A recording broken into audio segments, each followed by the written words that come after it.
Welcome to the Dental Team Podcast. I'm your host, Kiera Dent, and I have this crazy idea that maybe I could combine a doctor and a team member's perspective because let's face it, dentistry can be a challenging profession with those two perspectives.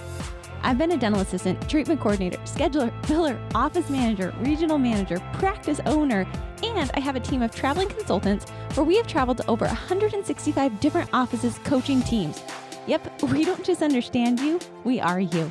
Our mission is to positively impact the world of dental, and I believe that this podcast is the greatest way I can help elevate teams, grow VIP experiences, reduce stress, and create A-teams. Welcome to the Dental A-Team Podcast. Hello, Dental A-Team listeners. This is Kiera, and I have the one and only Spiffy Tiffy back on the pod. We haven't podcasted in so long. I'm so excited to have you back. Tiff, how are you?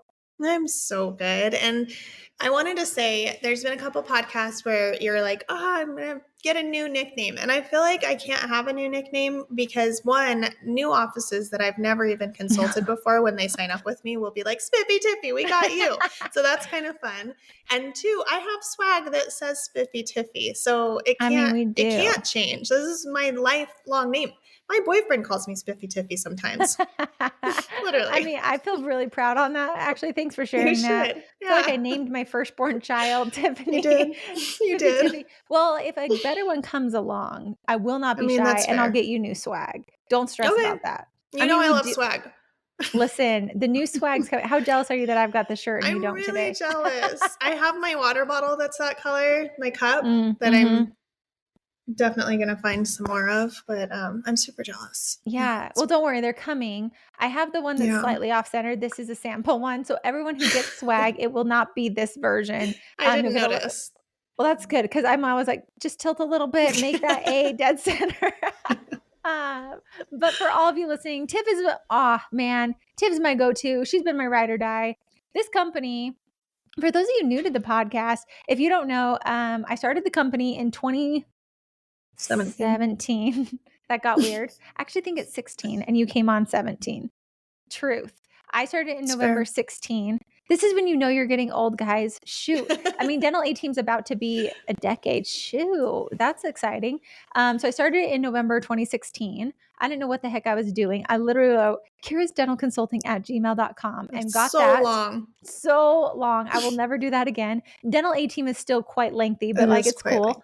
And it's not just Dental A-Team, it's the Dental A-Team. So that was also cool. And then I met Tiff, and I didn't know what I was doing. I left Tiff in an office to consult on her own. I was like, she's got this. I got to go to another office. And Tiff came in about 6 months after the company was started. So very, very, very early on, Tiff and I, we were giggling yesterday. The things we did at the beginning of this company, I'm still impressed.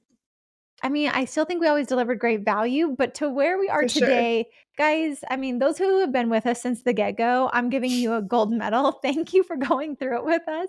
And for those of you joining us now, just know there's been a lot of love, blood, sweat, and tears, completely always made up of what we would wish we would have had in practices, what we would think offices and teams could use. And Tiff, I'm just grateful that you've been here for the journey. We can giggle about so many things in the past. Like we just rolled out our Doctor Mastermind community, and it's so freaking rad. Like we have it on an amazing platform, but you and I were talking, reminiscing when we finally released it. And I think that thing has been trying to come since 2018. Like we have had that thing trying to come to fruition, and it finally got here. But gosh, some things just take a little bit longer. So thanks for being on the journey with me, Spiffy Tiffy. It's been a good time. Yeah, thanks for having me. I will never forget the day that you called me and you were like, I have an idea. And I was like, wow, this sounds kind of cool. Let's do it. I did. And then from that day on, every time Kiera calls me and she says, Tiff, I have an idea. Hear me out. And I say, all right, let's do it. And then we need Shelby in the middle to say, I think we should table this for a second. I'm like, oh, we're already halfway there. So could we just finish it? Yesterday I had HR Britt on me and I was like, gosh, HR Britt, I used to be able to run all my ideas away with like, Tiff's always on board. I mean, it's probably good that we do have Britt and Shelby in the mix because honest to goodness, Tiff is your best. Like, you want to try something out? Tiff's like, yep, I'm in. We don't even think about it. I think, Tiff, you would probably jump out of a plane with me without checking for a parachute. Like, we probably would just like, and off the ledge we went, and it was a good ride. So I know. You texted me the other day and said, should we try for Havasupai? And I was like, yes. And I was like, wait, hang on. I think I need to be a responsible adult here. I had to delete what I had already there and be a responsible adult. And my thought is, can't we just try? And if we get it, then we know and we'll figure it out. We deal So, with this is usually how it works out. But for those of you guys joining us, welcome to the podcast. I hope you guys loved. Just thanks for being here with us, and do us a solid. Go leave a review. Tell us how much you love it, how much this has changed and helped your practice. Because today, Tiff, I love podcasting with Tiff. I often do solo. She does it with the other consultants. I do it with a bunch of guests, and now we get to come together and bring the brilliant minds who created this company back together. And today, Tiff, we were talking about observation and listening, and I think this is your zone. It was funny. We were actually interviewing some new consultants yesterday, and I'm like, every consultant has a tool in their tool belt. Tiff's is like relationships and communication. Mine is growth and overhead and numbers. Britt's is operations and systems. Danae is like traction galore. She loves doing the EOS life. She loves growing the numbers. Dana is like systems galore. That girl, she can get systems into play and get a team on board and just track. We all have like our tool of choice. Lisa's about marketing and relationships. Oh my gosh. I'm always like, hey, we should do this. And she's like, what about this idea to get in a community? And I'm like, that's a great idea. Did not think about that. We all have our tool of choice. But Tiff, I really want to dive into this observation of what people actually need and listening, because I think that this is something that can really just enhance in our personal lives, but also our professional, with case acceptance, with handoffs, with leadership, with communication in the office. Because the number one thing that we get told as consultants is, I need to improve my communication in my office. So Tiff, let's talk about this observation. You had a kind of interesting experience the other day. I did. Yeah, I did. I have to start it out by saying that I have always, and I do think I am intuitive, but I've always thought, gosh, I'm just so intuitive. Like I just know things without knowing them. Right. And that's been my whole life. I've been incredibly intuitive, air quotes there. And I was taking a personality test actually the other day, one of my favorite ones, 16 personalities. And I take it every once in a while. And it actually told me, it's my favorite. It actually told me that I'm not intuitive. Like I had like 23% intuitive or something like that, but I'm observational. My observation piece was like 85%. And I thought, wow, it's so much the same of what I thought, right? Intuitive, but it makes so much sense. I'm incredibly good at observing, and I'm seeing things constantly that are happening without even realizing that I'm seeing them, that they're happening. And I think that's what makes me a good consultant, number one. And that's what makes me really good at relationships and listening, just communication in general, is that I'm constantly seeing things going on without even knowing that they're happening.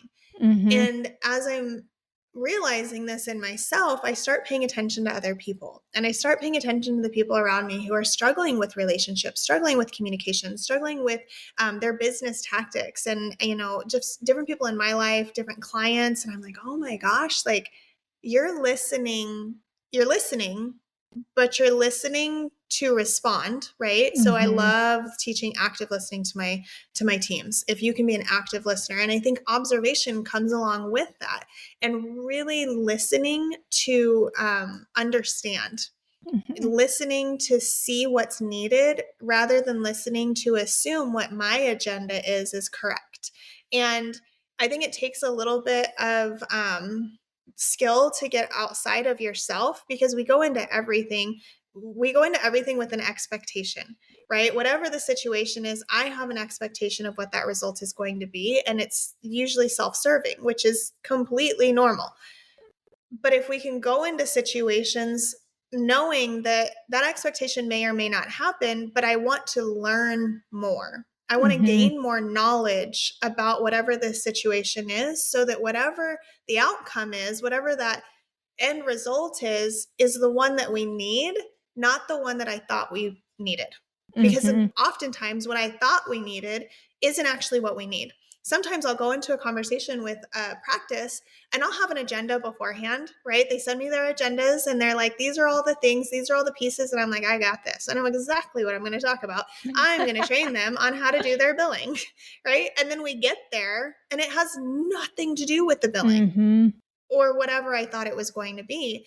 And if I'm not good at observing, or I'm not good at listening to what their pain points actually are and helping them to find that out in personal or business life, I'm going to continue on the agenda of what I thought they needed. So I'm going to keep telling this practice how to do their billing when their billing rep may already know how to do it. Her actual issue is that they're short staffed and so she can't get to the billing. And I'm over here saying, well, if you just do this, you just talk to the insurance companies every couple weeks, they'll pay eventually. If you just send your statements like this, and she's like, yeah, that sounds cool, but like, when am I supposed to do that? But if I'm not hearing it because I'm not being observational in my listening, I am just listening to get my end result taken care of. I'm not actually resolving anything for them. And I'm normally what happens is that you push that person away and they stop listening to you. Because one of our biggest needs to be fulfilled as a human being is to feel seen and feel heard. And when we don't feel seen or feel heard, we step away from the situation. And so as a coach, if I'm coaching a team and they don't feel like I'm hearing them or seeing their struggles, and I'm just like, no, I have my agenda, this is what I need to teach you, they're going to be pushed away. And now I have a team that doesn't want to work with me anymore. And I have a doctor texting and saying, hey, we're going to go ahead and cancel that Zoom call because my team says they're good. And I'm like, what? They ain't good. They got a lot to work on.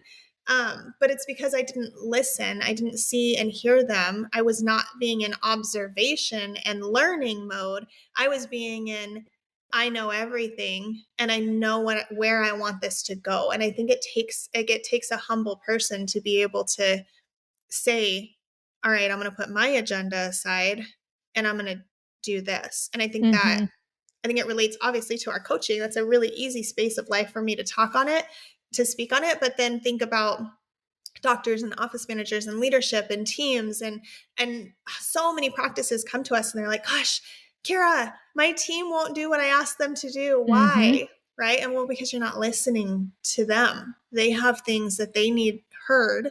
There are things that you're not seeing and you're just trying to get your own agenda completed, which is totally fine. But what if you could get your agenda completed by seeing and hearing them first?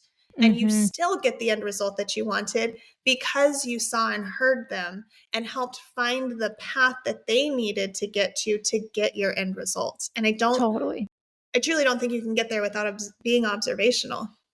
Well, I love how you painted this because as you were saying that, I thought, well, it's funny because what people actually think when they're in that mode is I'm amazing. Because I thought back to you with like the example of coaching. You think as that person, like I knocked it out of the freaking park because you didn't hear that you missed it. What you heard was, I'm amazing. They gave me this agenda. This is what they asked for, but we didn't miss for what they actually needed because we were so set on that. And so it's crazy. I'm a type 8 person. Tiff, I freaking love to win. And I even think about winning in conversations. Like, did I go in there? Did I crush it? Like, did I get my team where I want them to be? Like, literally, these are the thoughts that I have on the backside of it. And one thing that's helped me to give some tactical to it is going in with curiosity as opposed to quote unquote winning. Going in to make sure it's not Kiera's agenda, it's what is the ultimate thing not being said that I need to find. Same thing with the treatment plan. You might think like I smashed that treatment plan. Like I gave them exactly what they wanted and they still said no to me. You didn't. You missed it. And I'm just going to call it straight. Tiff's way sweeter than I am. I'm very like, let's just cut to the meat of it. You miss it if people are pushing you away, if you're not hearing what they're saying. And it's crazy because, and I even do this and I'll catch myself. Tiff, you've heard me on many meetings. I'll interrupt because I think I know where people are going. And then I'm like, well, I interrupted you. Finish your thought. I'm like here to actually listen to you and not think that I can respond without you telling me. And I say that as like a joke. I say that to call myself out on it because what it does is it tricks me out of like, stop thinking you know what they want to say and actually listen and respond to what they're truly asking, not what I think that they want to ask. And so if those help people who might be a little more like Kiera in this scenario, maybe a little less observational, it's crazy how much more efficient my life is, how much happier I am, how much closer I feel to people, and how much more ease I think is in my life because I'm not trying to guess agendas anymore. I was thinking like, well, this is like reading between the lines. I'm like, no, it's actually just reading the lines. When we come in with an agenda, we're trying to read between the lines and guess what's being said versus like they're actually telling you if you'll listen and then you can repeat back. And it's crazy because you hear this all the time. I'll sit in meetings and it's quite entertaining to me. I used to go from wanting to be the star of the show to I genuinely love to sit back and watch, because if I will sit back and watch, I will learn more about that office, about that team, about that manager, about that doctor than I will ever get by them telling me.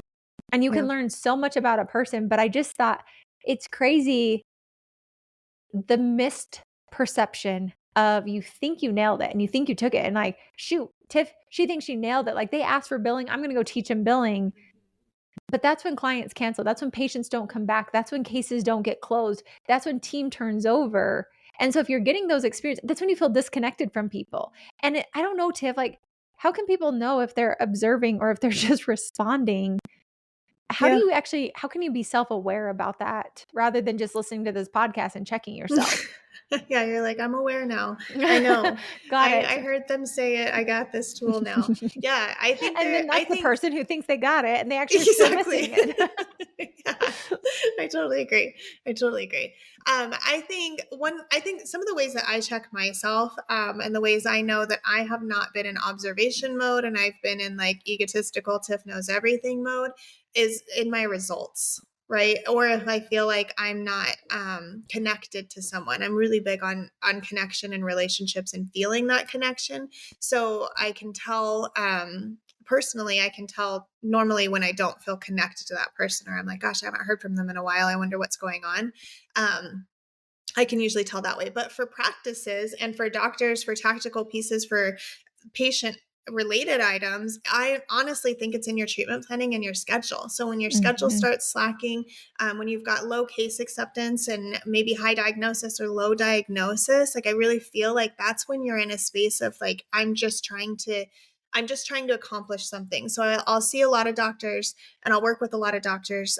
One comes to mind specifically that I worked with for a long time. And I know when he has something personal going on, I always know when he has something personal going on. Even now, I haven't worked with him in years, but I always know when there's something personal going on because it starts showing in the other spaces of his life, because all of his attention and his observation is going towards something else, right? And so like that's a misbalance. It's out of balance. So then when things start tipping in a different way, for that doctor, I was always really cognizantly aware of the amount he was diagnosing. And I knew as soon as his diagnosis started to tank, something was going on and I just had to bring him back. I didn't have to solve anything for him. I didn't have to talk to him about whatever it was. Like, I mean, sometimes it was as simple as like he needed to buy new tires on the truck and he couldn't figure out where to take the truck. Like sometimes it was that simple, right? So I didn't need to dive into it with him at all. I just needed to be like, hey, doc, like these are the numbers trends. And is there something I can do to help get these back up? And he would be like, nope, got it. I haven't been present. And I think that might even, Kiera, as I'm thinking and talking through that, like that might even be a more relatable experience for people, because being in that observation and that, like you said, that questioning and learning, it's just being present. Agreed. And I think everybody knows what that looks like and feels like and how to do that. And when you're present, you're with the person, you're with the situation, and you're truly observing what's going around because you're only in that moment. Correct. You're not in the future answering them, solving the problem, or in the future in the next chair, right? We're not in the root canal room right now. We're in the exam and we're here present and we're observing. And when you can do that, when you can be with the person, now you're seeing their body language. Are they looking at you while you're talking, or are their eyes over here? Are they uncomfortable talking about money? Are they uncomfortable talking about treatment? Are they upset? Like now you can truly observe where that person's at and gauge where the conversation needs to go. Because if you diagnose a crown and somebody's totally disengaged, their eyes are over here, they're like, yeah, sure, doc, whatever. But you're standing behind them saying all of these things about a crown, and you're like, okay, see you when you come back. They ain't scheduling. They're not going to be back.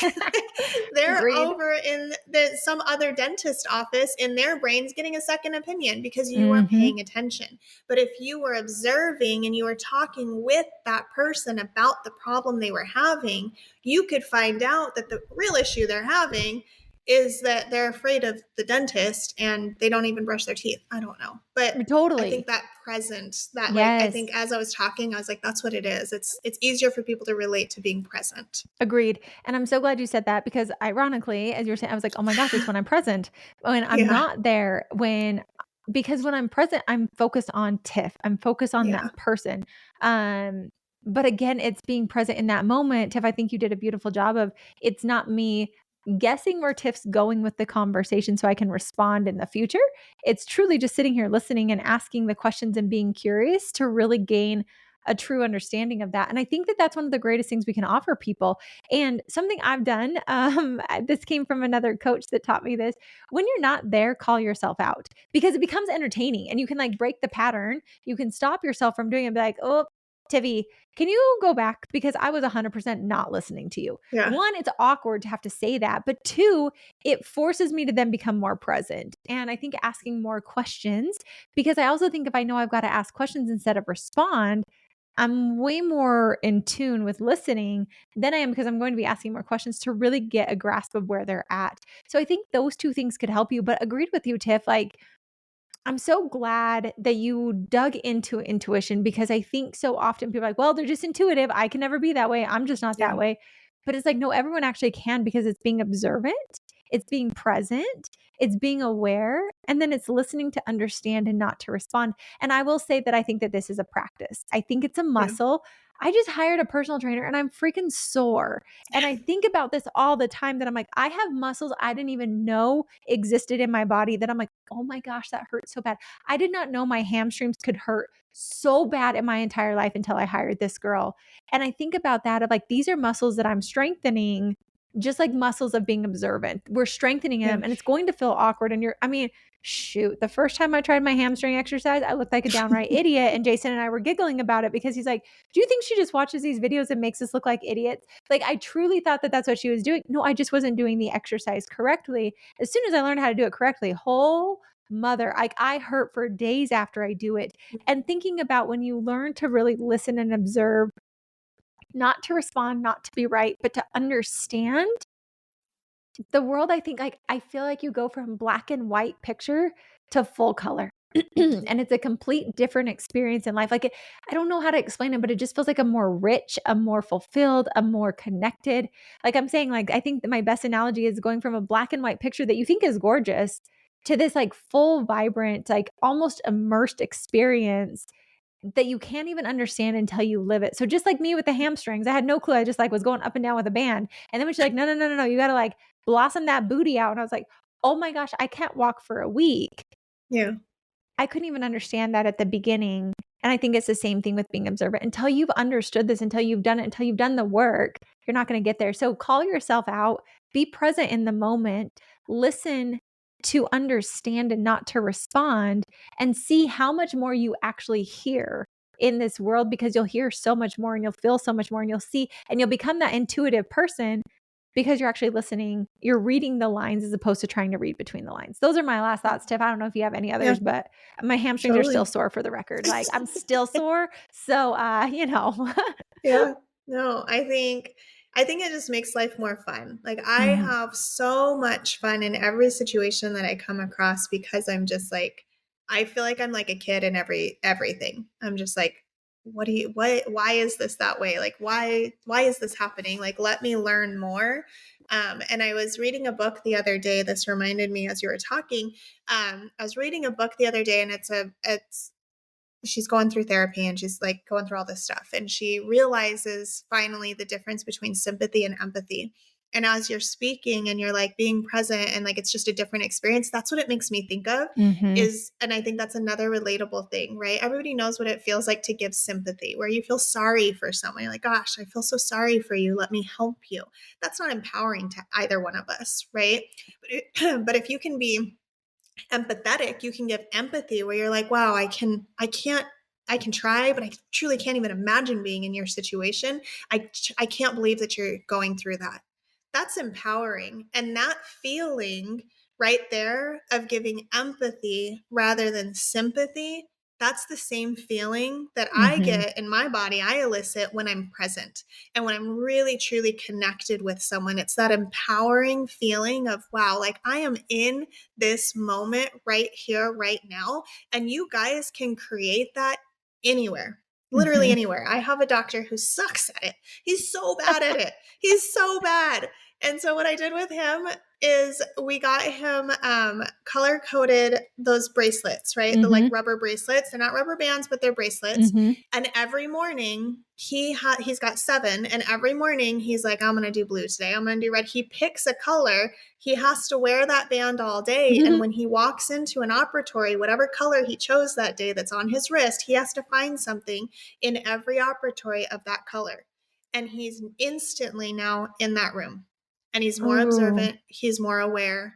And no, he's been doing this now. Gosh, I think I've had him doing this for 2 years, maybe a little longer, literally. And I can always tell when he's gone off the bandwagon because I'm like, bro, your diagnosis is crap. Like, what's going on with this? Where's the, where is this? Your new patients are up. Your diagnosis is still low. Like, your schedule sucks. Where are your bands? And he's like, I haven't been wearing them. I'm like, I know.